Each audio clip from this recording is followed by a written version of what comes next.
গোপন সংবাদের ভিত্তিতে বড়সড় সাফল্য সোনামুড়া থানার পুলিশের। বারদোয়ালি ব্রিজ সংলগ্ন এলাকায় অভিযান চালিয়ে বিপুল পরিমাণ শুকনো গাঁজা উদ্ধার করে সোনামুড়া থানার পুলিশ।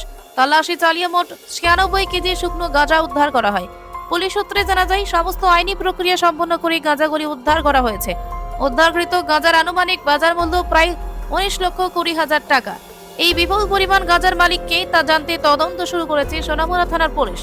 ঘটনাকে কেন্দ্র করে এলাকায় চাঞ্চল্য ছড়িয়ে পড়ে। ব্যুরো রিপোর্ট, হামক্রাই টিভি। গোপন সংবাদের ভিত্তিতে একটা পরিত্যক্ত জায়গাতে যে বরদোয়াল আমরা রেড করি এবং এখান থেকে আমরা 4টি গাঁজা ভর্তি ড্রাম উদ্ধার করি, প্লাস্টিক ড্রাম। তো এগুলি আমরা ওজন করলে দেখতে পাই এখানে 96 কেজি 96 কেজি ড্রাই গাঁজা আছে, যেগুলি নতুন। তো এগুলি আমরা যথারীতি সমস্ত আইনি পদ্ধতি মেনে আমরা এগুলি করি এবং আমরা এটা নিয়ে একটা ইনকোয়ারি স্টার্ট করি যে এই অবৈধ গাঁজাগুলির মালিককে।